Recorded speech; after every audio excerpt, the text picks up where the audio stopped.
So this person wrote to me and said, I'm constantly busy. I'm always working. I feel overwhelmed. Generally speaking, I'm doing pretty well, but I'm not progressing as fast as I would like to. And I feel like I can't jump off the hamster wheel and maintain my income. This is the Checkout Podcast, where I like the intro I used last year. I bring together people that I would start a company with. If I could start a company with anyone, we got Nick Shackelford, partner at Breeze, co-founder of several other companies doing 7 figures and more. Bart, co-founder of Dad Gang, one of the probably fastest growing D2C apparel brands, hat brands, maybe not apparel, but hat for sure. Sure. In the game at the moment. And I'm John. I'm just here to let these guys talk. Actually, I mostly talk over. I'm the VP of marketing at Royo. I've bought and sold a marketing agency. I've also sold an e-commerce brand now. I didn't even tell you guys that. But what do you think about this? Tell us more. Constantly busy. I'm always working. Feel overwhelmed. Yeah. Generally speaking, I'm doing well, but I'm not progressing as fast as I would like to. And I feel like I can't jump off the hamster wheel. This person didn't say whether they're a brand. I think they're probably a business owner. They're starting something or something's going on. But this is just a general person who's hustling and follows one of us, I think, and it ended up on our newsletter. What do you think about this? You live a well-optimized life. Let me put it this way. I don't think Nick and I are the best people to give advice on this. I think thoughts. You are. I have thoughts, but I'm curious on how you live. Yeah, I wonder, I automatically wonder what is it that they're doing every day that makes them so busy. We do, at Dad Gang, we don't feel like we're overstressed with things, but at the same time, it's myself and 2 other guys. So like we all have our different roles. Who knows if this person's like a solo founder that is just doing everything? I could feel that would be very tough. Yeah. Even like customer service alone, and marketing and ops all at once would be ridiculous. But if you were trying to do it all yourself in the early days of Dad Gang, would you have been able to, do you think?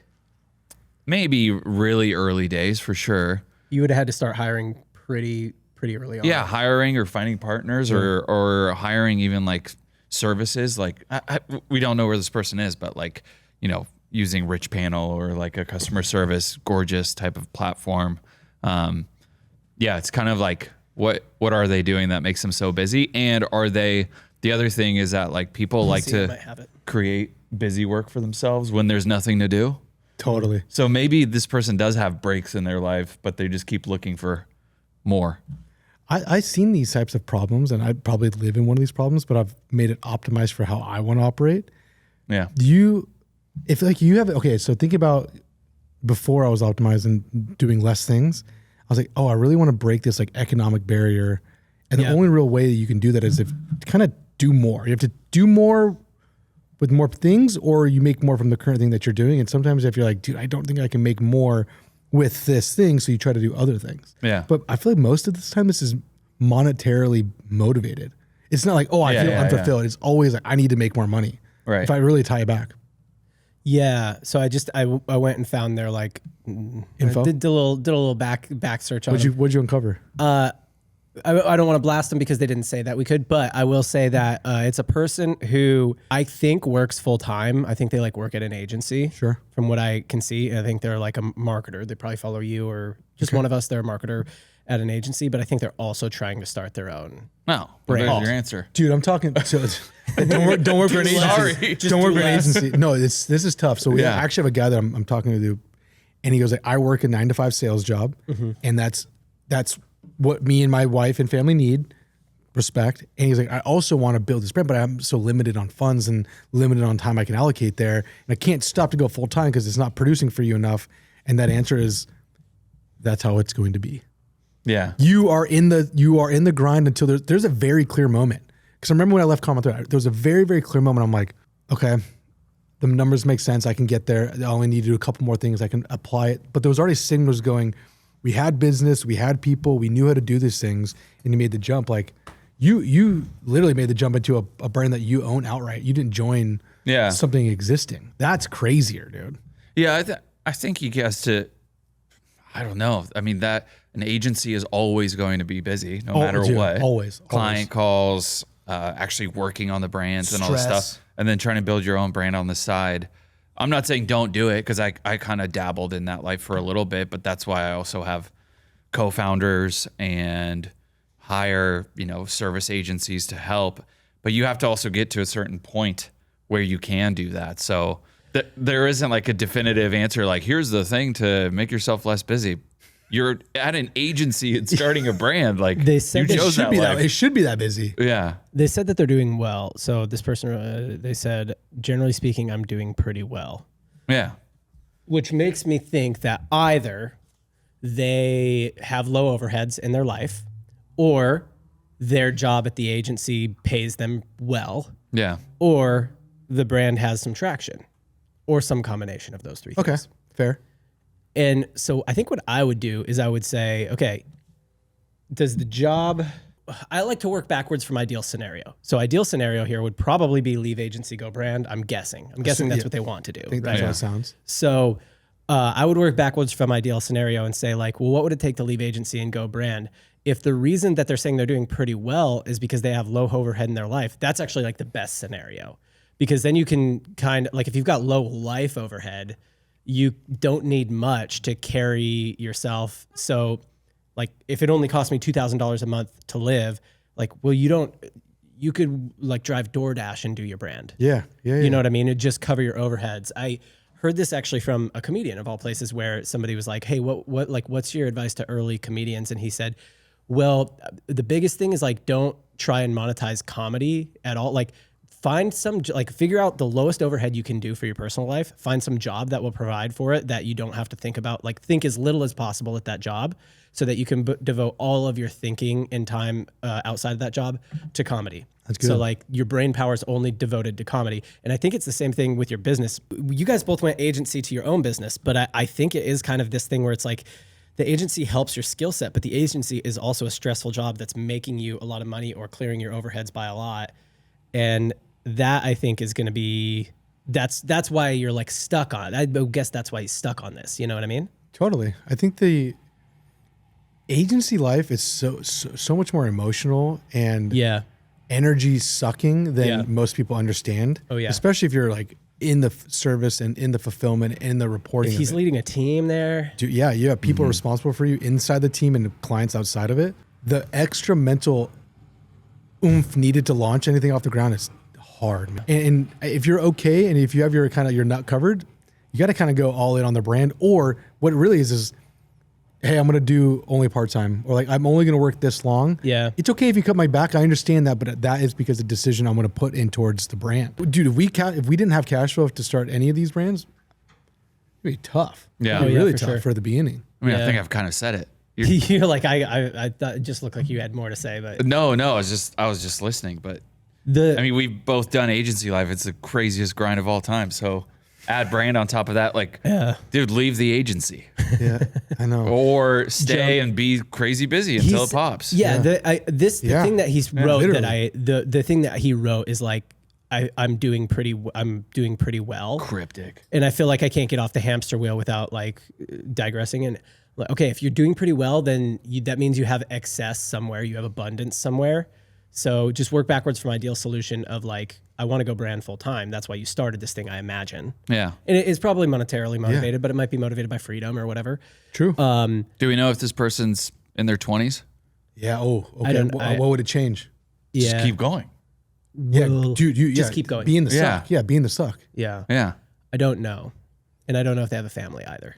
Yeah. I will say, once I had Kings, my thought process of risk and changes. It does change. It did Oh change. yeah. I look at 20-year-olds and I'm like, go harder. You have no clue how much time you have right now. So true. So true. Time and energy. So like, if person is in 20s, stay in Just that. stay in the suck. Yeah. Yeah, because like we see you, we see you, but that's what it is. We understand that it sucks. Yeah. Stay in it. But go. Yep. I agree. And I think that's the right thing to tell them. we don't have solutions for everything. On Agreed. this one. That's the right thing. Agreed. Yeah. Tactically, if you're doing well, you could probably buy your time back a little bit somewhere.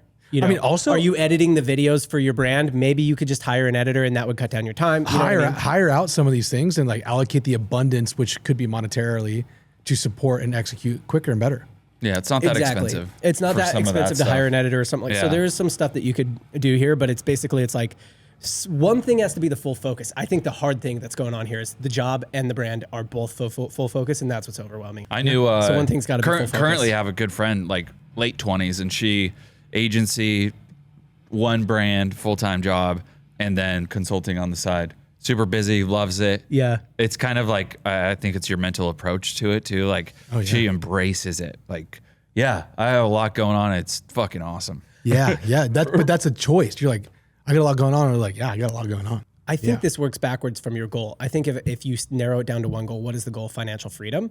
Then it's like, okay, the reason you're doing the agency, you're making a bunch of money, and you're doing this brand, and you're not spending a bunch of money doing it, is because you're trying to get to financial freedom. How are you doing that? Are you putting that money somewhere, and once that number gets to a certain point, then you're financially free? Then all of this is working toward one goal, and just stay in the suck. Yeah. Yeah. If the goal is to leave the job because you hate it, then you should like dial, but say if you can go part-time, like start like inching out of it, like you said. I think the cool thing also, once you learn a skill at the agency, dude, you go freelance for a little bit, take like 1 or 2 clients to cover the nuts specifically. Yeah. And you get to kind of make your own time and effort. Yeah. That's a real thing. That people really do. Yeah. That. Financial freedom doesn't really mean much if you have no time to do anything. Right. Yeah. Financial and time freedom, I'm guessing, is the goal here. If that's the case, then it's like, well, then you need to just say it in a more firm, like what people set goals wrong. So they're like, you set it in a number, right? Like what is the number that you need to be like financially free? In that case, then anything that adds to that number is part of the goal, even if it's scattered and it's sucky. Yeah. Yep. But you're serving the goal. True. Yeah. But if the goal is like, oh, I only want to work on one like I want to have Bart's life where I only work on one thing. I'd like kind of minimize complexity and like keep it simple and just keep building this thing. If that's the goal, then it's like, well, now doing these 2 things are not serving the goal. Yep. So you need to like serve the one goal. Yeah. Cool. All right. Next question. I got to that goal at 36 years old thow. So just you got time if you're in your 20s. It takes some work to get there. That's Bart's main message. You don't want it in your 20s, dude. Yeah. You want it? No. I would. I would like encourage like try and burn out in your 20s. I think I hit my like a really important financial target at like 30, and I'm hitting just turned 35. I remember that. I'm like, dude, what? What was that? What was I doing? Like, should have said a bigger one. I felt I would have ran harder. You have a partner who's partnered with you on a couple of brands. I don't want to blast his name, but like he's one of those people who had a pretty big financial success, I think, with one of your guys' companies early on when he was like 23. Yeah. Right? Super early. Yeah. And I'm like, dude, that's crazy to be like, if you kind of wanted to be like pretty sad at 23 or you know what I mean? Like, I don't know. I don't know how I would handle that. I think I would have to mature into being successful. You know what I mean? I think so. Yeah. So yeah, you just got to go through the suck a little bit. All right. I've got a better for you brand. You guys will be able to know who this is, I think. I have a better for you brand. We have a better for you version of a popular unhealthy food. Think like cookies and crackers. Mm-hmm. We recently got picked up by a major retailer. Okay. Since this happened, we've seen the sales on our site decrease as the in-store sales increase. The problem is we're still not at our retail goal. The retail sales aren't making up for the performance on the decreased performance online. So we're not hitting the retail goal. The retail goal isn't making up for the decreased performance online. How do you account for retail cannibalization with your digital marketing efforts? And how do you improve retail sales? Real tactical question. Damn. They're probably actually overthinking it. I don't think they're feeling the true impact. Like their ability to know definitively that retail sales, unless you do a holdout test, a geo test, ad spend stays the same. Like if they know that conclusion and that answer, dude, they are spending a lot of money. Yeah. A lot of money, and they have a lot of retail doors because we're at a decent size and spending a decent amount of money. And even us, we're like, it still took us 3 months to figure that out. Yeah. So the decrease. To figure out the cannibalization, you mean? Correct. And then to even be sure of it is like geolocation, just Florida. What is the sales velocity in this area? So I don't know if they can prove that. And if they do prove that, then let's assume that they already know that information. Okay. The question is 2 parts. How do you improve retail sales and how do you account for it in your digital marketing? Yeah, so we're going through this right now. So we're launching a pilot with Bridge, which is a unique landing page that you can scan QR and redeem a coupon. Essentially, it's an in-store coupon redemption with a landing page experience. So we're able to get some first-party data and click that back. That's like the cleanest way. The second one is we have geolocation restock timing. Yeah, that hit Thursday, Friday. Of like, go get us in store. If you don't want to wait for us to be shipped, go get it in store. Yeah. And so we have all the geos that we have the densest population in of retail and of full SKUs. And we send dedicated email blasts specifically for this. You'd be surprised. To drive retail sales. And this is how we do it. But that probably does cannibalize It will not motivate them to do D2C, but what's the goal here? Again, What's back the goal? to goals. What are the goals? Like we know. Could you guys have gotten where you want to go just D2C with Breeze? Without going retail, without adding complexity? What is Breeze? As a beverage company? Yeah. Breeze or a beverage company? What do you mean? How do you buy beverages? You personally? I buy them in store. Okay, where do you discover beverages? Where do I discover them? In store. Yeah. Yeah, I suppose. and or via recommendation or something like that. Then, But yeah. and then how else do you buy them? Bulk on Amazon. Yeah. Or like if or if a D2C is friend like has the a third thought. You don't. Yeah, as if a friend has a brand, maybe. Yeah. You don't see a beverage and go, yeah, I'm going to buy that D2C. We do because we're weird. Yeah. Majority of America buys it in store and they go, I really like that. I need to get more of it. But you were moving at D2C before you guys were ever in retail. We were. This is the beauty of it. Is like we knew that the discovery mechanism of this specific thing is retail. That's why you said Breeze or a brand or a beverage brand. That's why I keep asking. Like their goal is, we know the end result for our product and our beverage, which seems like them, is at retail. Yeah, if it's a better for you common snack food. 100%. Like the ability for you to move a better for you food online is unnatural to the way that normal people shop for food. We need to know. Yeah. We are not playing in the space that was built for CPG. We are forcing this in this channel, which means the natural pathways of evolution and growth are through retail.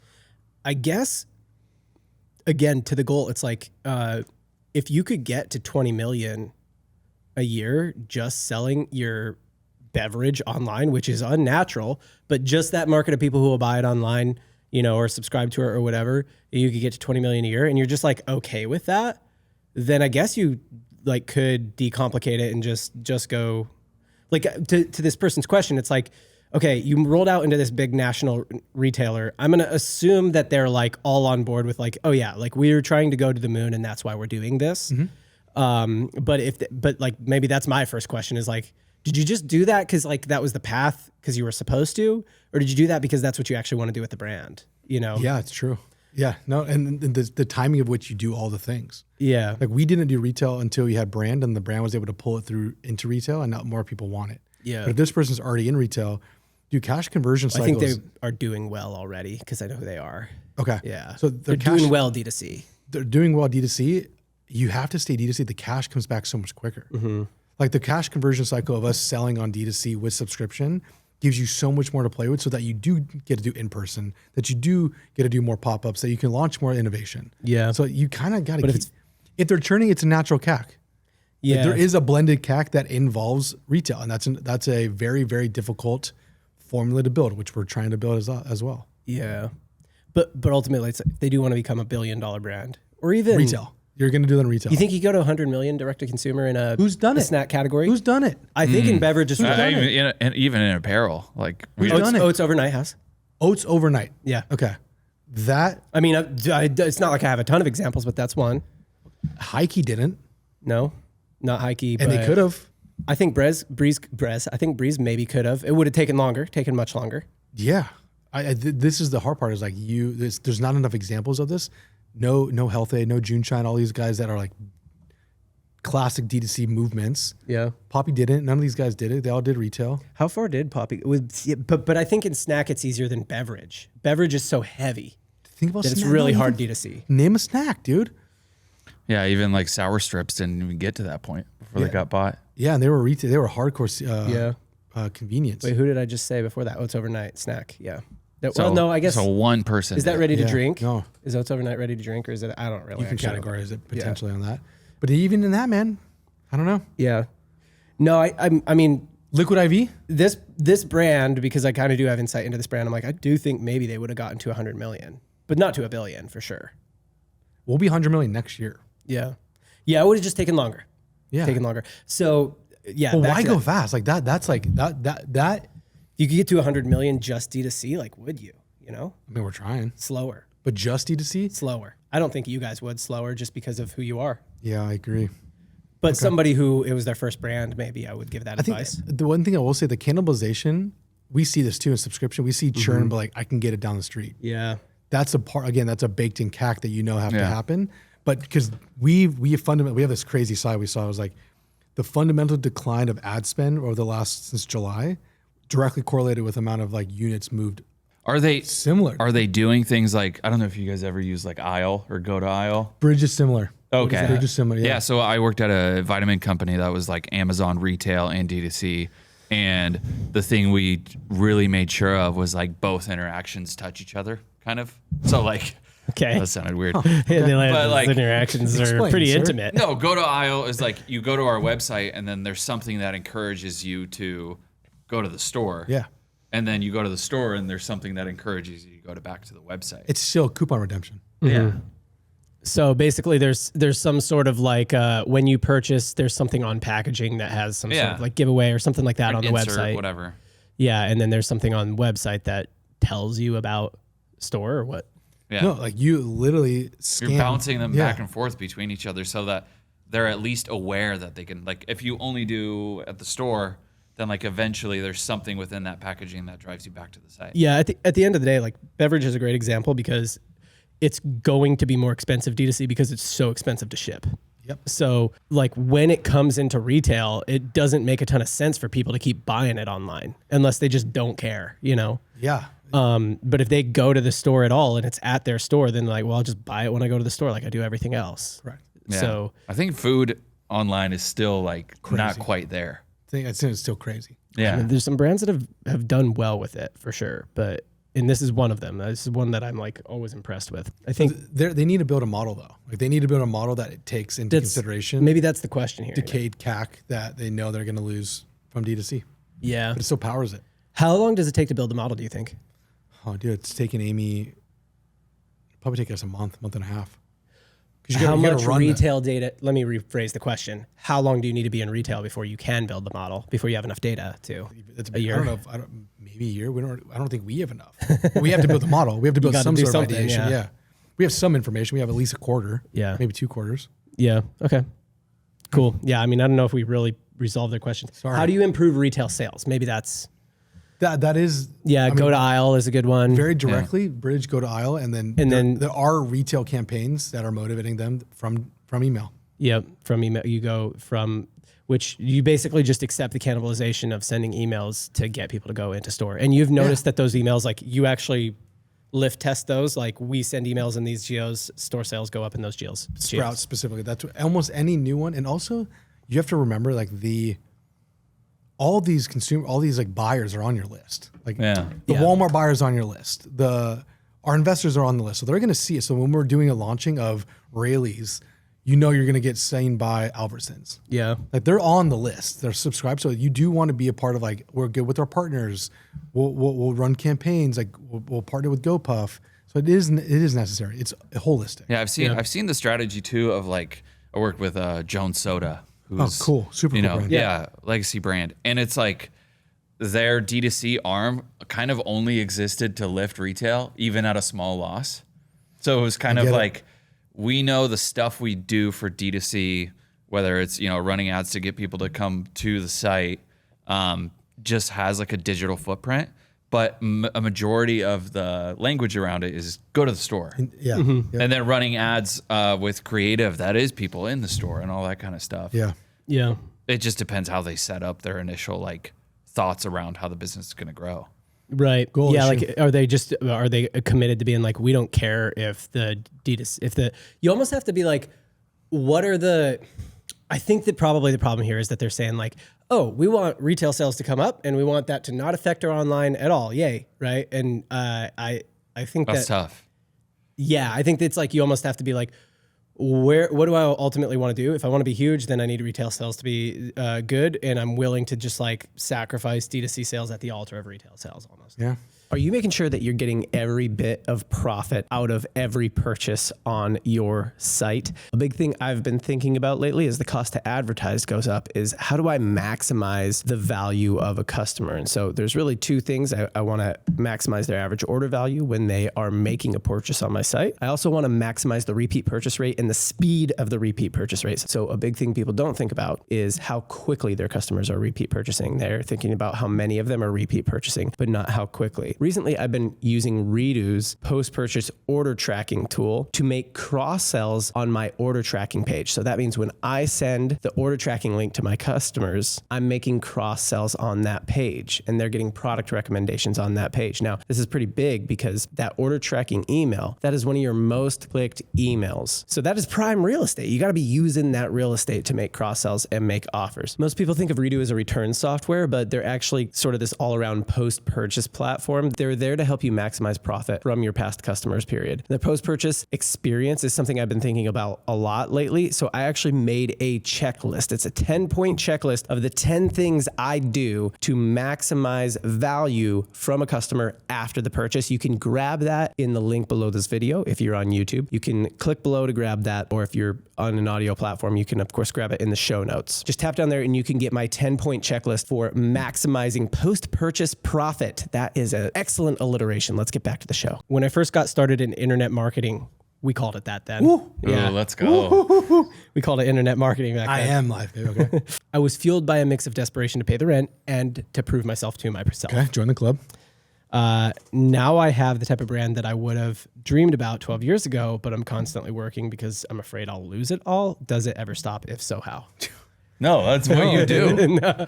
It stops if you're Bart, dude. You don't want it to No, stop. no, It's but not stop. It's but just, you do like, all. Do you have fear that you'll lose it all? You have to. Oh, you do? You have to exist and be grateful. live in the fear, baby. But it's like you have to be slightly paranoid that it goes away tomorrow. oh God, yeah, bro. But he said he's constantly working too. I think that's probably his problem.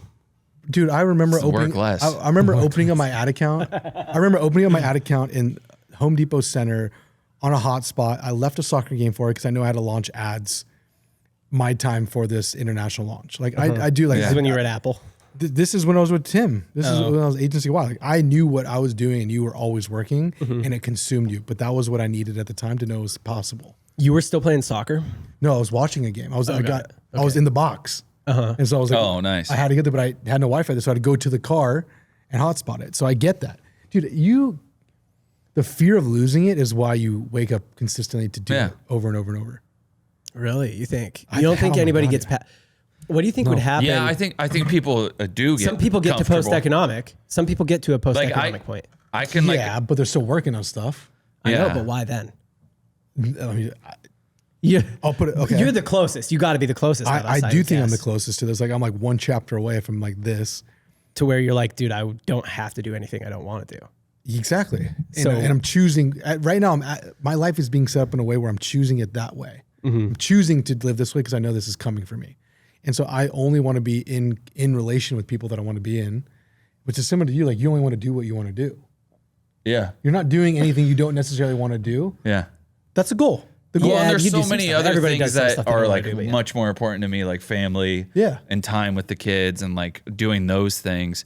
But with that being said, even though I've designed stuff to like have the ability to do less, you can't shake that feeling of this could go away. This could all go away. Yeah. And sometimes that lifts you to do more at times too. Yeah. And like random events will be like, oh shit, I need to get back on this because it could go away. So I don't like that guy should keep that feeling as long as possible. I think if he's asking, does it ever stop? Like, you ever stop working so much or overworking, or does it ever stop the feeling that you could lose it all? I don't think you don't want that to go away. You want to stop go on. Yeah. Go. The feeling that you could lose it all probably stops if you ever get to a point of post-economic, right? So if you ever have $100 million in a bank and you're like, dude, I can make 1% on this for the rest of my life and I'd be fine. Then you probably don't have a fear of losing it all anymore. I would guess. I've never for been sure. there. I think while you're in it though, you should have that feeling. Yeah, but then so then it's like if you're still there's then people who hit that point and still work all the time, and it's like I'm decoupling his question because he's saying I'm constantly working and I'm afraid to lose it all, and I'm like I don't think those might be not the same thing. Mm-hmm. Like you might now be constantly working because you're afraid to lose it all. But if you ever got to a point where you're post-economic, you might still constantly work because you're just that. You're wild. You're just built like that. Yeah, you just want that. Yeah. I think that's you. I think you have this dream where you're going to go live in Barcelona and just sit on the beach. And I'm like, you just won't. No, I think I had the dream. Now the dream is live in Barcelona, work in time zone that other people aren't working in. That way no one bothers me. Time bender. I can still work, but not when everyone's around. Yeah, dude. And then you're just gonna work quietly and not be on calls all day? Do you even know how to work not on calls all day anymore? I love calls. I think I'm one of the most masterful I think so too. I don't know I don't know if you just like lock in on the computer anymore. You know what I mean? The 4 to 6 a.m. is like a beautiful time. Yeah. Like my mornings, I am so deadly. Yeah. Until noon. I could see you just like writing a fiction book. Do you think you could have enough? Do you think you could get enough calls in a recording of those calls plus an AI of yourself to like program a Shaq AI to take calls, but you're not there? There's so much Shaq. I bet. There's a lot of content. There's so much Shaq on tape. Well, that's like what if you Matthew take all these McConaughey calls. was saying. He's like wants that AI built of like, what was it? Just something that thinks exactly like he would. I did not see that. Tell me more. Yeah, that was on the. All right. What's Tell me that? about Chris. Is that Chris's? Yeah. Chris's Okay. He said, "I want to build a LLM of." Is that what it's called? a Matthew LM. Yeah. Where MLM. it just thinks like me and makes decisions that I would make based off the input that I put into it.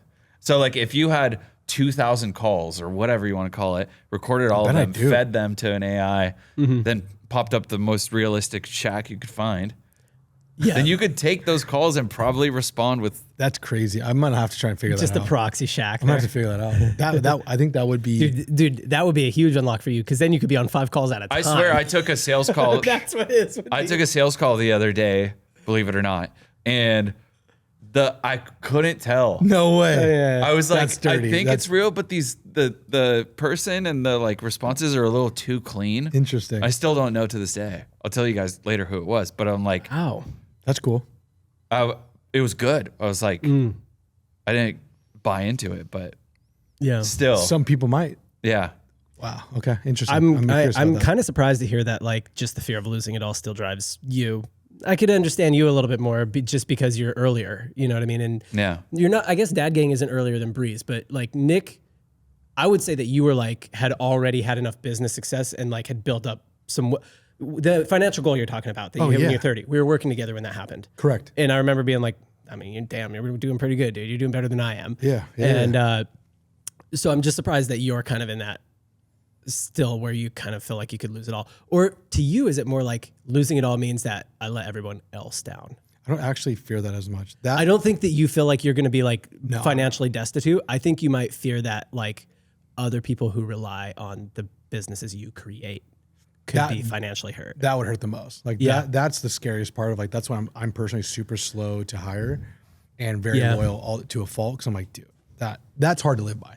Business feeling, I think that's okay. Like I've been a part of your things. finances are going to be fine. Yeah. I'm not over leveraged on most things, but it goes away. I think what also goes away is like the fun of doing this. If that goes away, you're like, damn, we're never gonna have that moment back. Oh, the freedom of choice is like Crazy. ridiculous. So That's like if you crazy. choose what you get to do with your impact and your business and your daily life, like that's the part that would really suck to lose. Yeah. That is. Yeah. That is. Like you can choose to not be busy tomorrow or whatever, you know, Oh God, yeah. months moving forward, but you chose to do that. So it's on your own. Yeah. Nick takes a very like heavy as the head that wears the crown life upon himself. You know what I mean? Like he has put himself into a position where a lot of people rely on him, and that I think then you feel the weight of that. And so when Bart says like you could not be busy tomorrow if you want, I think you're like technically yes, but also kind of not really. Yeah, there's levels of like busy that's needed to maintain. Right. Yeah. Yeah. But it won't always be that way. Yeah.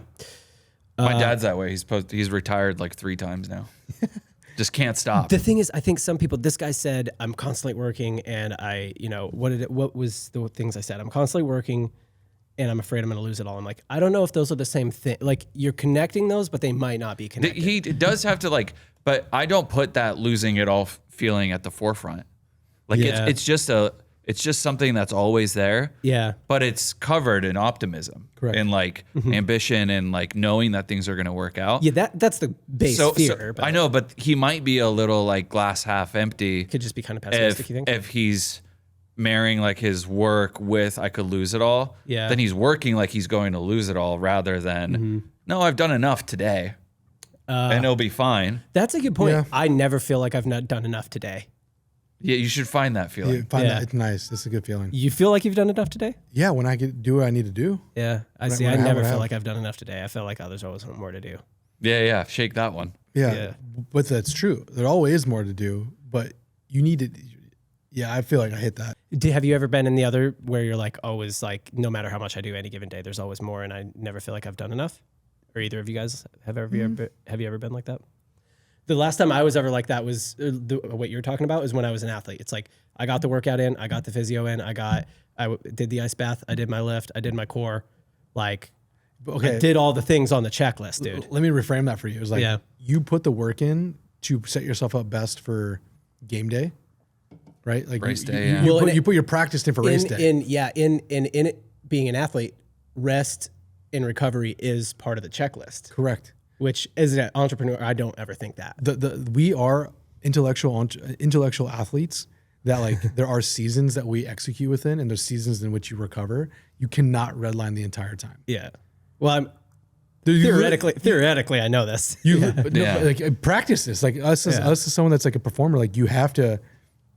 I tell my team the same thing. It's like, dude, we got seasons. Like this Q4 season is a real season, and the intensity is going to be raised. But guess what? January, February is going to be a little bit more chill for you. Yeah, and that's a non-negotiable. And I think I live that way now. Yeah. Before I was like, oh, dude, don't talk to me. Like I'm doing all this things. But now you can't do that. Yeah, the thought of more will always exist, and it's always there. But I don't know. I launched a big beanie launch the other day, and I launched it at like 7 a.m. I did all the things, sent the emails, SMS, social posts, ads, app notification. It's like, day's over.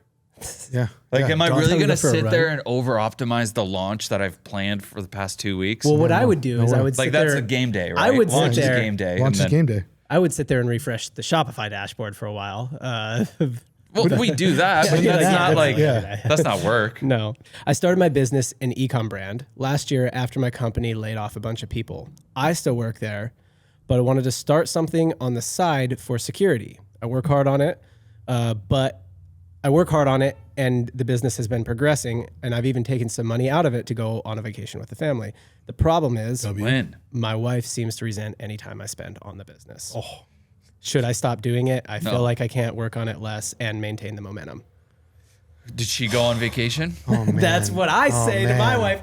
But I feel like this is one where I'm like, I don't know if we should I don't answer mean to this sound like an asshole, but sit down and have a real relationship conversation. Like, you have to be aligned with You did say she with seems whoever to resent you're it. married But what to. if she just says, yeah, I resent it? Then do you stop? That's tough. Why? I mean, dig deeper on that answer. If she's just like, yeah, you're not with the family. You're like not spending your time with the family. Yeah. You go, want me to I'll try and be the proxy for the wife here. All right, let me get in the wife zone. Yeah. Well, yeah, you're just not spending your time with your family. You're spending all your time working.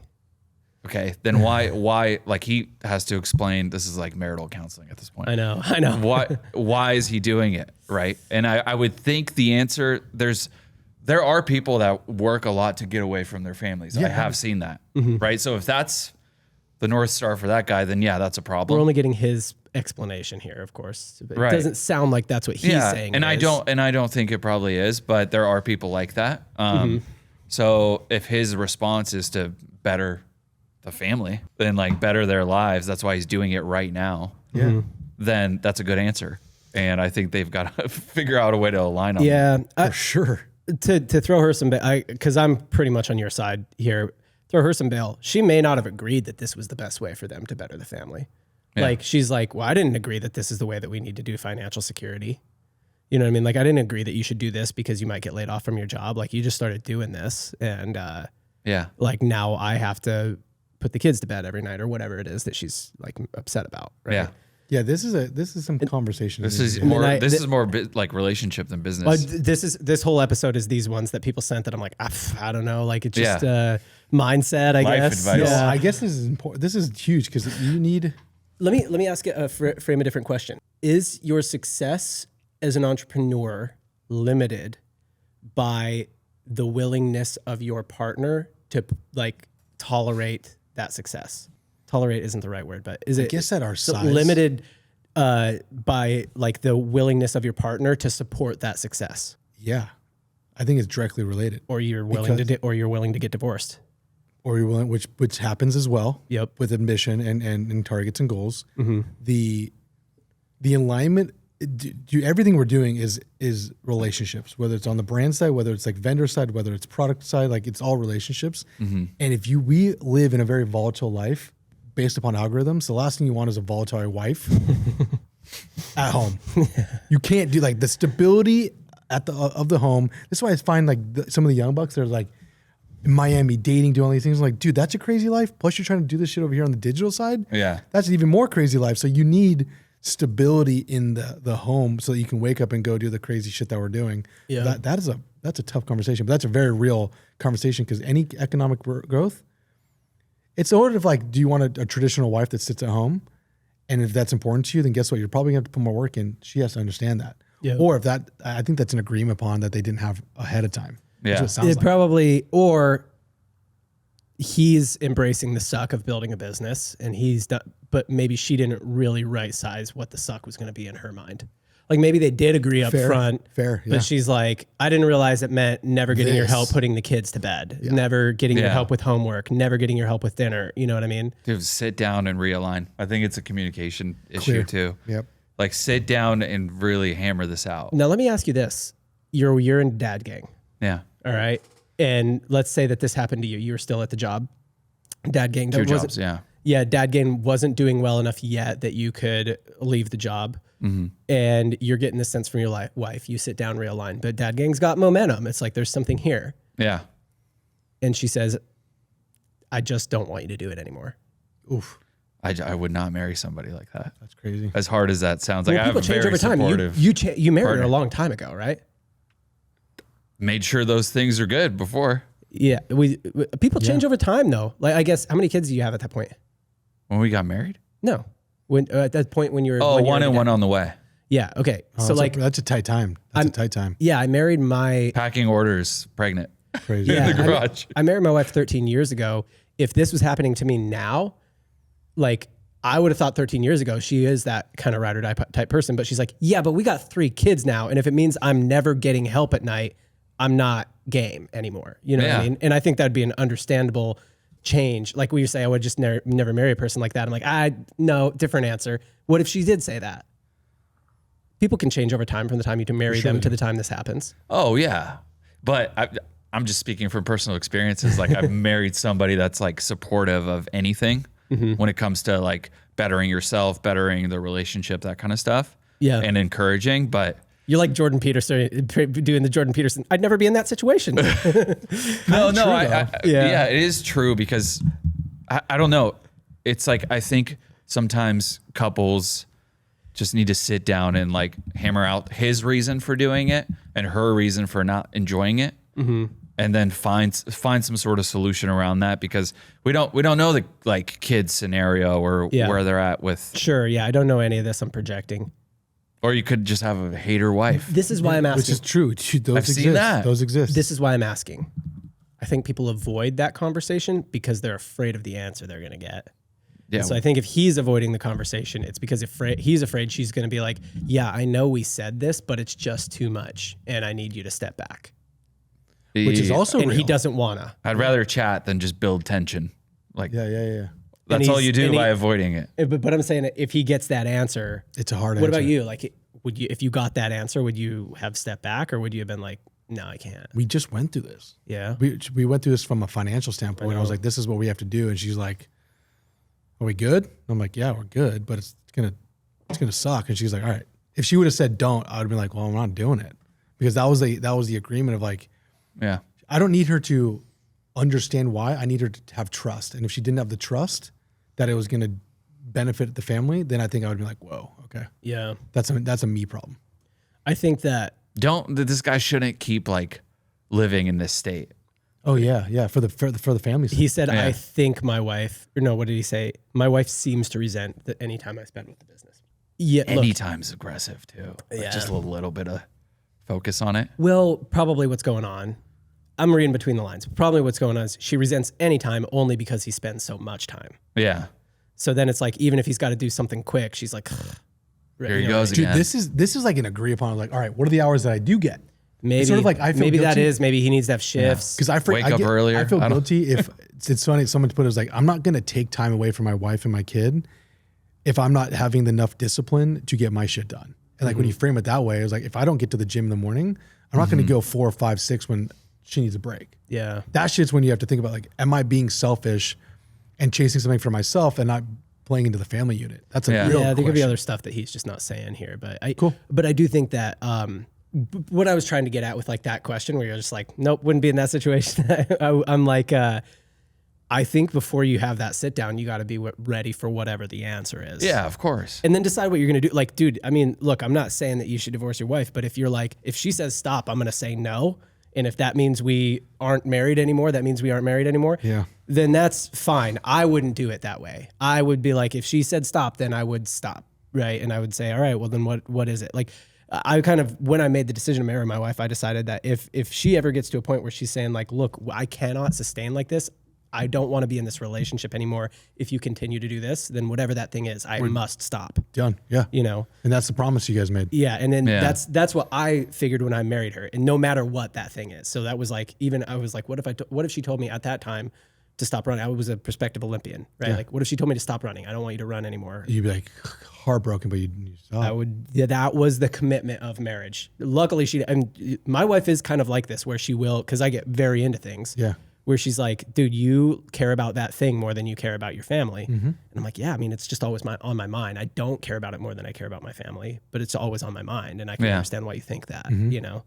So I think I'm like, identify with this guy. Yeah. You know? Yeah. I don't know. Do you feel like we gave him an answer? Talk to her is probably the answer. Talk to her. Be ready for whatever the answer think we is. give a lot- Decide ahead of time. I think we give a lot of scenarios. There was a lot of scenarios. Yeah. There's also value for people that are just like early and Early in relationships. new relationships. Look, like gauge that as soon as you can. For our 3 female listeners, Yeah.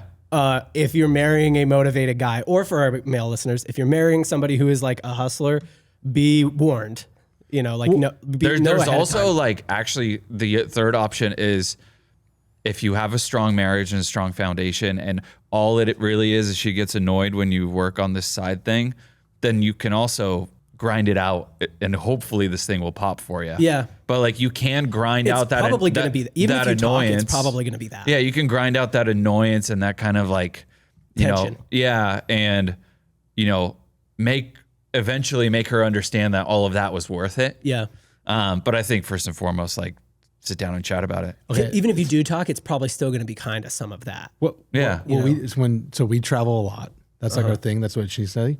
There'd be times where like, yeah, I'm so thankful that our work allows us to do this. Yeah. There was like those trinkets dropped. Like, I'm so thankful that what we've been working for. Don't forget Right. the beginning of this was I got to take a vacation because of it. Yeah, I think that's why he framed it. He was like, "It's been good. It's been good like, for her." word? Yeah, and the she's- first thing yeah. you said was, "Did she go on the vacation?" Yeah, which is no, how it's I always true, think. dude.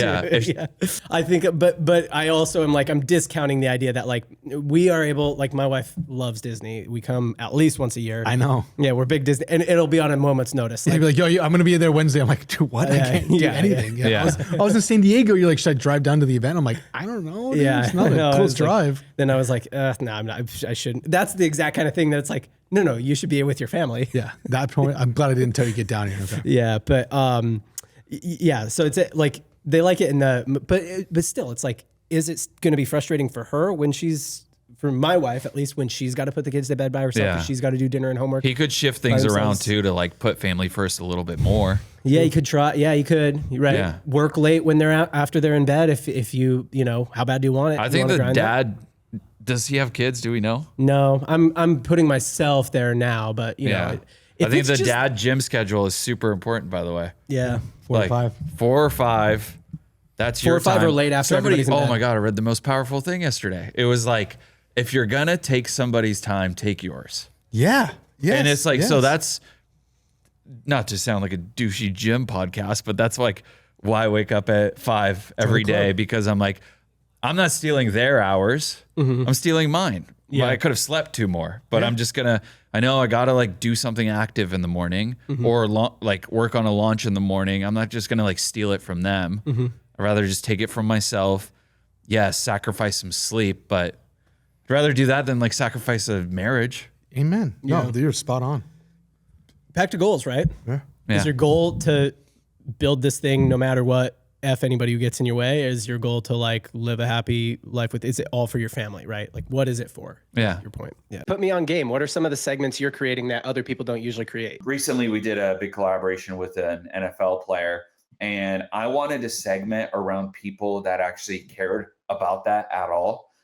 So if we launch said collaboration or even tease it, how many people are actually clicking on it and how many people are going further into the campaign and purchasing from that campaign, obviously, but just seeing if there's any like click open interest around working with an athlete, and then using those segments further on when we have sports related launches, running hats, even like city, we have a city suede collection. So even towards that location, if we work with another athlete, like those are segments that I can pull directly that show, okay, these customers were interested in some kind of sports activity and athlete collaborations. On the other side of that is like building segments around customers that are only reacting when we launch. Today, for instance, we did our $20 hat day, which you're familiar with. You've seen me live. And, customers that only click around when that email comes out, or customers that are 2023 or 2024 holiday shoppers, and we don't hear from them after that. Like, and then, just making sure those lists are nice and clean and we're not, landing in promotions folder or not landing anywhere. You obviously use Attentive to do that. Shout out to Attentive sponsoring the show. If you haven't yet, go check out Attentive. All right, back to the show. I've scaled my agency up to a few million per year. We have about 8 team members. The problem I'm running into is that I'm unable to get people to care as much about delivering quality to our clients as I do. No, easy. I don't know how to scale up to a point where I'm not involved in each client interaction. It's not going to happen. It's not going to happen. Oh, this is no employee is going to have the same passion as the founder. Dude, it's hard. This is Nick's looking at it like you're like, this is the biggest agency pain point ever. This is the thing. This is the dead zone. You asked about what are the dead zones for brands. This is the dead zone for agencies. Low million, low 10-person team. 18 person for this. No, guy. 8 person. 8. Yeah, 8. Oh, I thought you said 18. 8 team person. 8 Okay. team members, yeah. So sub 10 people, you're closing because you're the best, or you're the one that can speak the best, or you're the one that can update the best. You need a mouth. You need to hire another 1 or 2 really good mouths that know how to communicate. You're gonna get a good amount of worker bees, but it's the mouthpiece. You need the mouthpiece that can control the narrative, that can get you and buy you the time. Is he saying no, but they don't care equally about what? About delivering quality to the clients as I do. No, so why it's not the quality. It's not the quality of delivery. Most of the time they're delivering enough, but it's their ability to highlight the narrative and tell them what it is that they're doing, so that it fits the narrative of work is always being done. Yeah. Like, the owner is usually really good at being like, we did these things, and because we're doing those things, this should happen. And the people that work for you are really good at doing the tasks. Yeah. But they're not necessarily good at telling the story of why they're doing those tasks. Yeah. And that's a mouthpiece. This guy's got to understand too that these people are working and then they're going on with their day. Yeah. He's sitting in it as the owner and his finances are tied to the whole thing. There's just an impossible route where their minds are as tied to the business as the owner. And they never will be. Yeah, they never will be. That goes for brand owners that are like, yeah, but they don't care as much about the brand as I do. Yeah, well, they didn't find did you it. give them any equity? Yeah. Did they take profit distributions better every quarter? in agency life? Like I was a one-man agency, always lean everything. But when I worked at an agency, I mean, better incentivizing helps these things too. Yeah, cash. I have 2 thoughts about. I've walked out of this twice. Once was for myself, and once was for you. And the first thing you have to do is you have to say, if I want to scale a service business and I am the best at either providing the service or closing the service or speaking to the clients or whatever, what I have to accept is I will degrade the quality of the service if I want to grow this business. Hard stop. All right. You will. You just will. Okay. So what you've got to be able to do is like, if everyone else can deliver a A- or a B, am I okay with that? And I think a lot of times an agency owner says, no, of course not. It's my name. Then don't grow. then don't grow. You're making a few million per year with 8 people. You're doing pretty good, dude. Yeah. I want to reframe it when you're done. Keep going. Yeah. So that's the first thing. The second thing is the only times I've ever been able to walk myself or someone else out of this is when they find a very good lieutenant. And I don't know if you consider me a very good lieutenant or not, but that was the phase for you to get out of the fulfillment and delivery, was that you brought me in because I had done that at my own agency, which was slightly smaller than yours. And the only reason I could do it at my own agency was because I had Casey. Correct. Who was a lieutenant who is one of those miracle people who will care about something as much as I do, right? Just because he's like, oh, my wagon is hitched to John for basically life, right? Yeah. Mm-hmm. And so then I came in, I did that for you and cared maybe not close to as much as you did, right? For sure. And then there's also some incentive there because there was an acquisition of my agency. So there's a combination of incentive and just like finding someone else who just is like a crazy person who cares a ton and just loves it, like just loves being in it. You know what I mean? But that's so hard to rely on that I think that either you say the quality of service is going to degrade and I'm okay with that, or I'm just not going to grow. And I like the latter version because a few million people, eight team members and a few million per year, that is the most fun you will have as an agency owner. That is the most personal income money you will make as an agency owner. Like, you're optimized for fun and money right now. And what else do you want out of this business, really? Why do you want to scale this? Yeah. So good. Yeah, you wanted to reframe? I would reframe them only of like, this is a goal question. Yeah. They're all goal questions. So the goal is in the title. You replaced me out of the place that I needed to get out of for the growth of the company. And then I was replaced by someone that wanted to grow the company again on a vision that I wasn't going to run, right? To bigger size. And in that process, I literally had to detach my emotions to fulfillment because it was never going to be the same. It was hard at first, right? Still, even to this day, there's still time and effort. I'm like, wow, that's not how I would have done it. Mm-hmm. But that's the decisions. Like, the goal was to be a multi-million-dollar agency. If the only way we're going to do that is this committed path to do it. Mm-hmm. Now, reframing him would be that size, that amount of team, this time in life, with the movement of AI and with the movement of everything else. Take the cash flow, build something else that you can kind of lean heavily into. A brand, or be another commoditized service that goes off the back of this, a tech enablement on the front end. Yeah, or just start putting it in your freaking Robinhood in the S&P 500. Yeah, whatever. And I think I would be a little bit more risk adverse. 8 people, multi-million-dollar or a couple $1 million. You said a few million. A couple million, yeah. 2 or 3. Yeah, that is more than, no matter where you're living incredible, and your life is not overly stressed. Keep going, dude. You are optimized for fun and money right now. That is the best time. It's the best time. As two people who've grown an agency past that, gone through all the hardship, it's like, it's so much more fun where you're at right now. It's the most fun. So you talked about lieutenant, you talked about incentivization. I do think there's going to be a couple people in your space, and we'd like to talk about new money gets more money.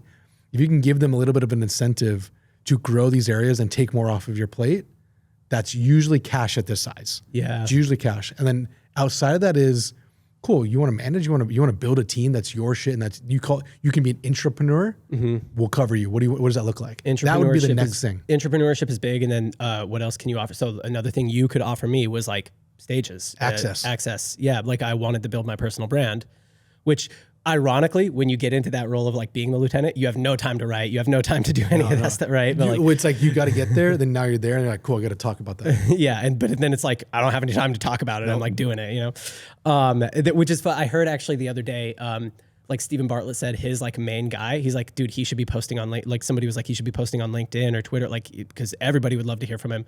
And Stephen's like, he's in it. He's got work to do. He's working, dude. Yeah. Dude, if I didn't have the systems now to create anything, it wouldn't be created. Yeah. No, I know. And when you're the lieutenant, when you're in the lieutenant role, you don't quite have enough to just like pay out the systems. Mm-hmm. It's tough. So, but in any case, that also solution won't work forever. Like I worked with you on that for 2 years, and then it grew to a point where it was like, this isn't what we're doing anymore. This isn't where we want to go anymore. And that was all around the point also where you were like leaving it. Is correct. So I will say this about why people are scared to just stay at this point where it's a few team, because you're feeding 8 mouths and you're doing a few million, and chances are you got 1 or 2 clients that if you're worried they'll leave. Their book of business is pretty condensed. Yeah. Concentrated. That's what it is. And you don't, at that level, you don't have a constant influx of you don't have a lead generation system. Yeah, no, So- you're closing your hand to mouth, not literally, but from a client perspective. You would, like if one of those big clients leaves, you're like, oh, I gotta, yeah. So I guess maybe the more tactical advice here that I've always thought is the right advice is like, oh, what you need is a marketing system that puts fish in a barrel for you to go fish out of later if you need it. What do you think the right thing for that? Like, so if that's his fear and he's like, oh yeah, I would love to stay here. It's just, I need to build out a lead generation system and a sales system so that, and it's like, now I need to hire more people for that. And I'm like, oh, then you're just going to get in the cycle we're talking about. Yeah. What do you think is the right way to be like, okay, now you don't have to fear that you won't have a client if you need one, but you can stay at this size. You know what I mean? Dude, so this incredible guy that I'm supporting, his name is Max. He's got a cool little team. They're not little, they're growing. But I was like, hey, I think he doesn't have a lead gen issue. He has a onboard issue. So his is the other way. He wants to grow it big. But before we get to that point, he needs a little bit of a slight non-fulfillment based offer or cohort based offer that he can show some skills. You have the people to execute it, or he can create it himself and just like launch to 20 to 15 brands, collect some cash, and end the cohort. I think cohort-based agency is a really cool idea. The ongoing, you can bake in some consulting, you can bake in everything else on the back of it. Yep. But go cohort, keep it tight, prove it, and just and open it when you need the money. Or Quarterly. Or do a really cool community or event product and make it free but curated. You can tell I'm on this idea right now. Okay. But then this turns into another space of like, now I got to close sponsors. Now I have to turn into free. Or just cash flow it with all that cash flow you're making from a few $1 million and only 8 heads, dude. Yeah. Or just say like, okay, well, what is your local area? Even if mine, Utah, like there's a good number of D2C brands there. It's like, okay, like let's just get a space for a day, once a quarter, every month or whatever. Bring whoever 12, 15 people who are local in, have maybe a speaker or two, but really we're there just to jam for half a day. And then all those people who do that, like we put them in a Slack group together, over time. And like, so it's like, okay, there's your barrel. You know what I mean? If you need a client, there's the barrel you go to say, let me hit up this person. Let me hit up this person. Like that's what you need. You just need 7 people in your phone that if you lose a client and need a client, you can call them. Yep. That's good. That's what, something like that. Or cohort-based agency, I think is really good because then you can build a great product and you can build the lead generation system. Yeah. Bart, anything to add here? No, I'll just add that you should not expect your employees to be as passionate. Dude, I feel but that's like agency. Bart says the thing he means and he's like, that's all I got to say about that. Nice. No, I think everything that's been said is like in summary though. Yeah. Brand, agency, do not. I've seen the relationship before where like they don't care as much as I do. It'll never happen. It will never happen. Yeah. This is how I put it. If you're ballsy enough as an employee, this is what you should tell people when you're about to be hired. You should say, are you going to give me any stake in this company? No? Okay. Well, in that case, I have to come to work and do a good job at work. And then I have to build my wealth independently of that. So now work has to pay me enough that I can support whatever lifestyle I want, and I can take that money and build my wealth. Imagine saying that at a job interview. I say that every time I get hired now. Really? Yeah, I said that to Royo before we started. Yeah, so I'm like, that's ballsy. That's great. No, I was like, but you're also that's a veteran thing to say. That's exactly. A veteran of course. So yeah. if you can give me points Fresh out of college, don't try that one. No. You can give me points in the company, or you can understand that like you can't expect me to care like above and beyond. Now, if you're paying me a pretty big paycheck, now of course I'm going to care. You know what I mean? Because now it's also my wealth building vehicle. So you have to make it somebody's wealth building vehicle. Does that make sense? Yeah. No, I think you can say this because of what you've done now. Yeah. But if I was hit by anybody where I'm like, dude, you're coming from Chuck E. Cheese back end. Okay. Yes. All right. So I should have qualified it. Reframe that, my man. Because all right, before I start this job, you're going to make me wealthy. Because you know, McDonald's, let me tell you something. You going to give me stock or what? If you would look down the payment roll, like, dude, I'm like top 15 paid at this company. Mm-hmm. Like there's no, like everyone on my team is paid more than myself and Aaron. As it should be. Because you understand inherently what I just said, even if they don't say it when they come to work there. Absolutely. And like, again. And that's how you get them to care is that it's like, oh, I need to pay you enough that this is also your wealth generation vehicle. Whether you own points in the company or not, this is your wealth generation vehicle. When I can 'Cause tell you make this more than story- your lifestyle, and you when I can invest. tell this story, like I will tell this story even more transparent than I already am. Like there's obviously things we can't talk about, but people will do insane things for you if you have like the perfectly right alignment and the perfectly right opportunity with the perfect right cultural moment. Yeah. You can't do this out. You can't fabricate this. It's like, it's all alignment for sure. So yeah, like if they don't care enough, it's like, okay, first, compensation. Is it their wealth generation vehicle? Second, are they doing cool shit with cool people? Because that's what everybody wants to do. Yeah. Dude. Oh, yeah. Everybody wants to do cool stuff with cool people and enjoy work. And if they like come to work and hate it, then that's the other reason that they're not. Then even if it is their wealth generation vehicle, they're like, I almost don't care. I hate it so much, right? Yeah. But really, I think it's that simple. Make it so that they make enough money that they support their lifestyle and they generate wealth from the income that they make, and then like they're having fun and doing stuff they enjoy and having an impact. Yep. That's it. Yeah. Yeah. There's also like, Then they care a ton, honestly. but when you're working for a brand, there's like one level of separation. You're working on the brand and you make an impact. But at an agency, it's not your own thing, the agency alone. And then Plus you're another layer is you're also helping other companies that are not your own. Yeah. There's some And layers. so it's like a triple It's passion an that you onion, have to dude. have. Which I have that and he has that. Because Yeah. you can find a client. I just love marketing. You Yeah, I can love find a marketing. client that you're like, hell yeah, this client's fun. The calls are great. I Yeah. love building for them. But then you got this other client that's like super annoying on calls. You don't really care about their, face lotion product that you're signed to. Yeah. And then so your passions are going to fluctuate based on the client. I do. So if you're an agency owner, like when you don't hire for structure anymore, but if you're hiring for structured or if you ever get consulted, do you look for the quality of like, does this person just love marketing? Because the way that I think about it is like, even those PITA clients that are like a pain in the ass, right? PITA. Oh, See what I cool. did there? Yeah. Well, Nick knew what I was saying. PITA right away. pit. I didn't know if they knew. If those people on the other side of the camera This is the knew one what a that I PITA don't miss client about was. John. Yeah. Even if it's kind of like Acronyms. Marketing dad jokes. yeah. Where was I? I derailed myself with the PITA. Pain in the ass clients. There's like people who really love marketing are going to be like, okay, can I crack it for this client?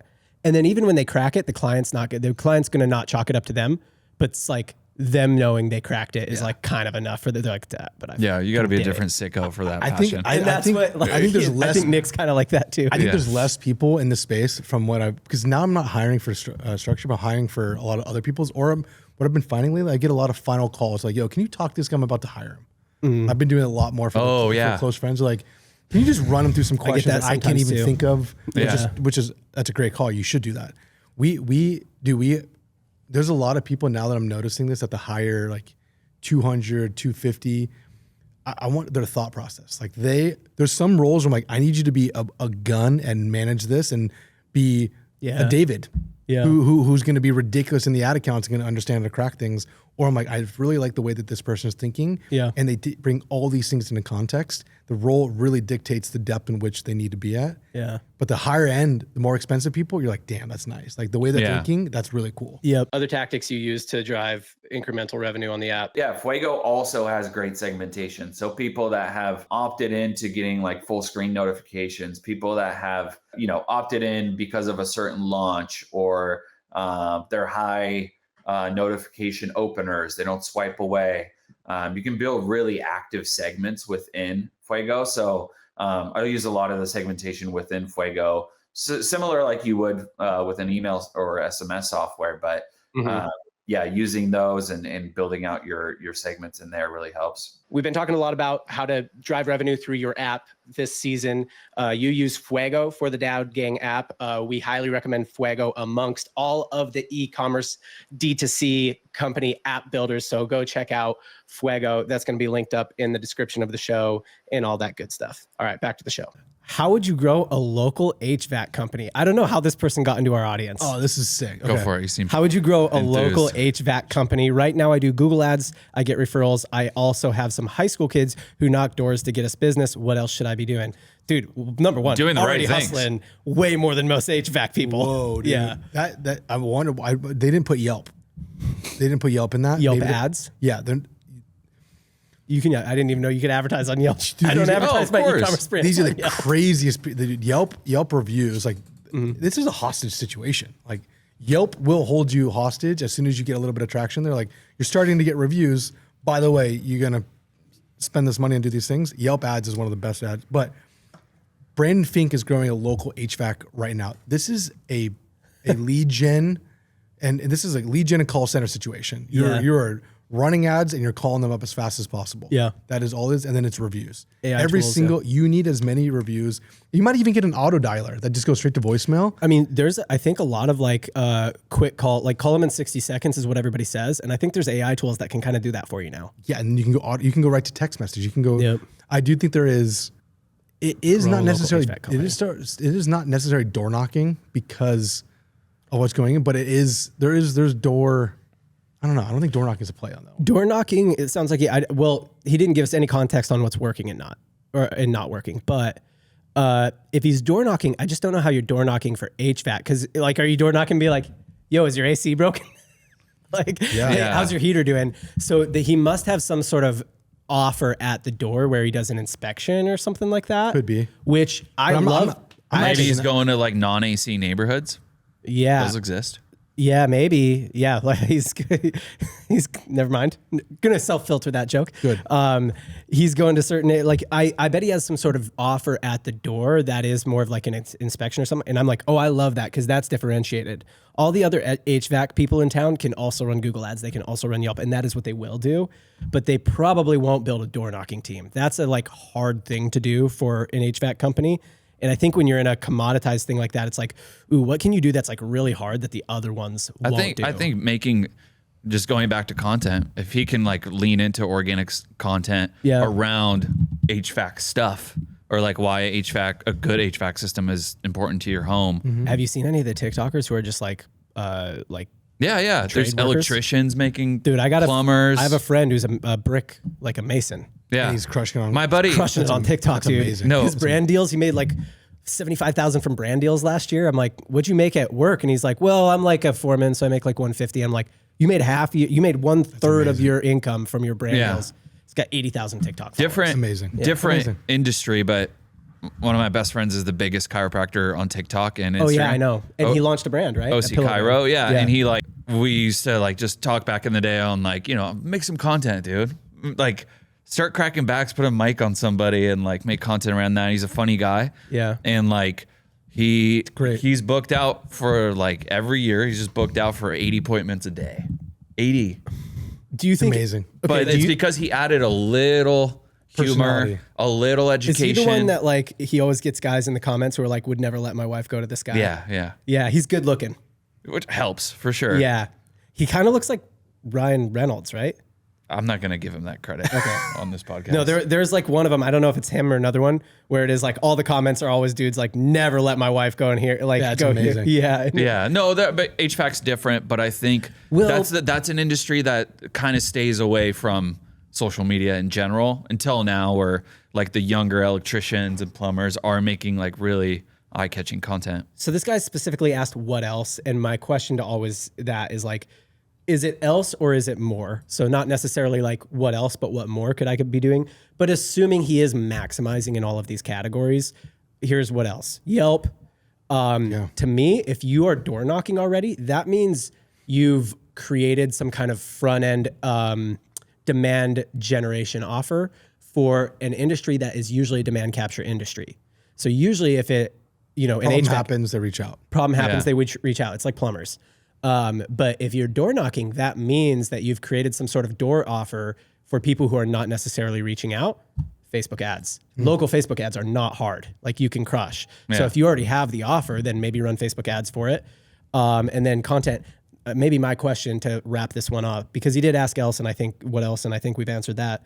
We've talked a lot about content today in other episodes. In this episode, do you think just every business has to be creating content now? Is it a requirement? Yeah, is it price of entry? Yeah, I think so. Yeah.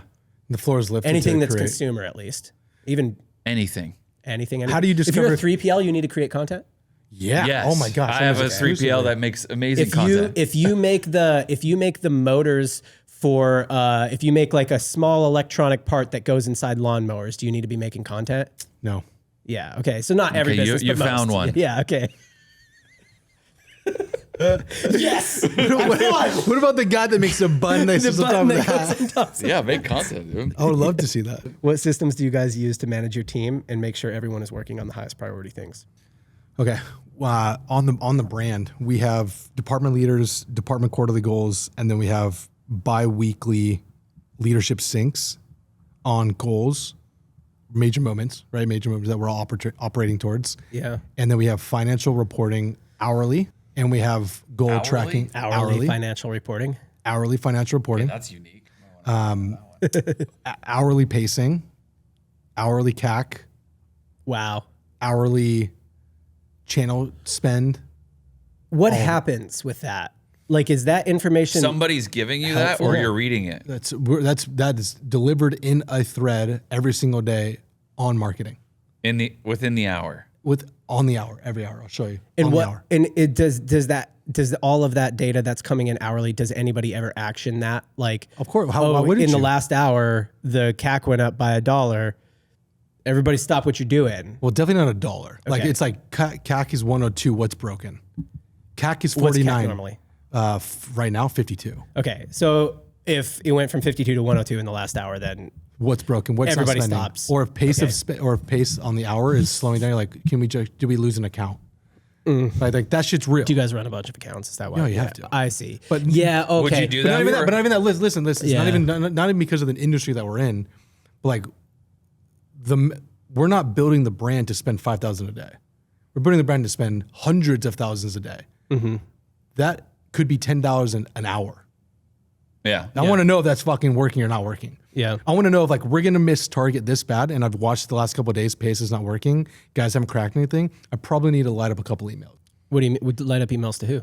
Campaigns. We need more campaigns. We got to light up. Oh, some light emails. up email campaigns. Yeah, like, we gotta go generate- You're gonna email keep Mark, up- email, subscribers- email Zuck and be like, "Yo, Mark, What are these CPMs what's doing? going on, dude?" No, but like that's the hourly training that you need to do, and it's pulling spend, it's pulling CAC, and it's pulling. We have access to all these tools. And Yeah, yeah. Would I mean, you go you can that automate all meticulous on any other brand you spun up? I will go that meticulous on brands that have multi offers and multi AOVs, and inspire to be spending on multi channel. Yes. Yeah. Yeah, I mean, I think there's probably a point where it's a little ridiculous to be like, we spent $50 this last hour. You Well, know? I would just hate the reactions. Of what? Every hour, like if there's an emotional shift or like a business wide reaction every hour, or are you guys just like, all right, cool. Well, I mean, thanks for the report. There rarely is. Here's why this is necessary, and this it's funny that you guys reacted this way because everybody reacts this way. You're like, you're doing what? Every hour. Why? Yeah. Bro, Well, every hour is like Black Friday stuff, but I think you're just trying to spend Black Friday numbers think every because day. So I every get day, it. yeah. Like you get levels of spend, and it's not an automated dashboard because that's just a refresh. Yeah. Someone's pulling this. Yeah. There's a manual poll every hour, so You got somebody's like a look like hired this. puller. Yeah, that's it. Yeah. He does that. There's two of them, so that we never miss it 24 hours a day. So this I think this is the level of meticulousness that you have to care about if you're going to spend across these channels at this level, at this speed, at this AOV. Done. Yeah. So okay, that's that tracking. systems you use to guys keep your managing your team and make sure everyone is working on the highest priority things. You're basically saying, what is the most important thing at any given time? We're Revenue spending a bunch of generation. money.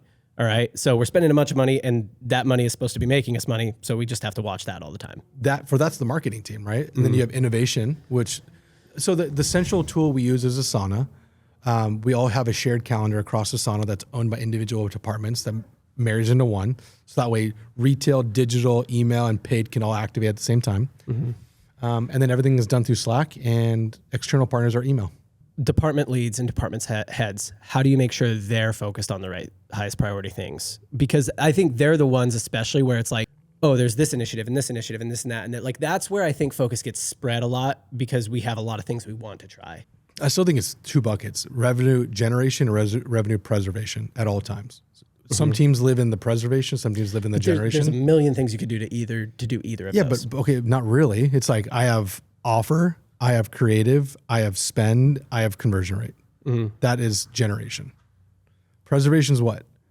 You also have retail revenue generation. But we're talking right. You're talking just D2C. This person does not have retail. Okay, maybe. Yeah, maybe. Yeah. I don't know. The way that they're asking about managing teams, so I don't know where they're at. You know what I mean? Again, so technical on the tool side. Did you have Asana? You have anything? I'm not married. Click up in Asana. We have two teams running Monday, two different things. Doesn't matter. Yeah, doesn't matter. I think the tracking of the goals is based upon where are we trying to go as a company, which is all forecasting. Mm-hmm. Again, because we know the revenue per hour, we know what we need to do on the week and the month, and that is documented religiously. Yeah. That's the digital team. We're moving to revenue. If the goal was, which one of our goals is like, can we give 150,000 cans in hands? Mm-hmm. How do we do that? That's retail. Yeah. That's experience. Yeah. That's their measurement of where they're going. So there's like, everybody has different goals and KPIs. And I think the owner of this, like I own retention, churn reduction, subscription take rate, repeat purchase rate, time shortening. Mm-hmm. That's it at all times. Yeah. How do you manage your teams? Me? Yeah. You text them. Well, I will say like hey, the EJ. meticulous like check-ins on the revenue, I just do it in a more casual way. Like we haven't. You just refresh the shop. We haven't. No. We just haven't always breathing, always communicating text thread. Yeah. Look, 10:16. Meeting. 6 a.m. 6:55. 7:51. 9:01. These are your revenue updates. Yeah. 17 minutes ago. So how often does it? I'm create saying a fire drill? This speaks to like how we like look into priorities and make sure everybody's focused on the same thing. Is like we're just always communicating. Yeah. And so are you in that sense where you're getting these frequent updates, but like we're talking about revenue. We're talking about like ad stuff. We're talking about ops. Creative. So like your Google Drive, your Google Sheets are gigantic. Yeah, they are. Yeah. Crazy. So I don't know. Frequent check-ins is kind of an answer here. She's like, you don't like, again, the beauty of what you've built is the build of what you wanted, which is I want to be able to know everything at all times through a text. Yeah. Mm-hmm. Yeah. That's it. That's like if you want the information delivered to Aaron wants all the information. He wants to call a couple people. Yeah. He wants to call Dan. He wants to call Brian. He wants to call Nick. Yeah. And then that's all he needs. Yeah. So it's like the style of management and tools needed is like, I think we optimize, and I think this is because the agency has taught us to do this. SOPs. There has to be this baseline of SOP so that anybody anywhere can come in and get it. The issue is we're building so fast into the new space, none of this exists. Yeah. I mean, I think if anything for me, agency life sort of soured me on the idea of SOPs because it's like by the time we're done building that SOP, it will now be obsolete, or sometimes there are companies that have whole people that all they ever do is like move you from Monday to Asana to ClickUp, back to Monday, back over to Basecamp, like just always optimizing this SOP that's never done. Mm-hmm. And I'm like, this seems like there's no point to this, right? Yeah. So, I mean, I can put my 2 cents on how I do this, and it is not as intense as what you're doing. But basically I just kind of say like in any given quarter, we can't have very many goals. We can have 3. Yeah. Right? But per department. Yeah, and it has to be per department? The 3 per department serve whatever the 3 overall are, right? So they're basically sub bullets of the 3 big ones, if that makes sense. So if it's like like launch new products, we have a revenue number that we want to hit, and we have a TikTok shop revenue number we want to hit. So we're like we see that as like a high enough goal that we want to like ascend that to like the company level, and then just all the other ones are like just sub bullets of that. All the department ones are sub bullets of that, right? So retention has a certain number of campaigns they're supposed to send. That's one of their goals or whatever. Yeah. But I'm big on like department owners, lieutenants or departments have 3 goals, and I like one that's controllable. So it's just an output goal, right? If you have somebody who's social media, 90 posts this quarter, 100 posts this quarter, or something like that. That's just you control that. You can do that. Another one that they don't control, but it's the number that you want. XYZ number of views, XYZ number of followers, XYZ number of revenue or whatever. And then a third one that's wild card. So it could be either one that they control or one that they don't control, depending on like what you really want at the moment. And I like to at least let them pick just the third one, and then over time they usually pick all of them. That's it. That's my system. And then I usually say, okay, again, using the rule of 3 in any given week, what are you working on this week? And if they say more than 3 things, I'm like, that's too many things. And then even when they say the 3 things, I say, okay, now order them and tell me them chronologically. So like you're going to work on that till it's done or till you get blocked. And then you're going to work on the next thing until it's done, until you get blocked. And then the next thing, you're not going to try and do all 3 of these things at the same time. That's what I'm big on with my teams. And I think that's a self-management system because I have a tendency to not operate that way.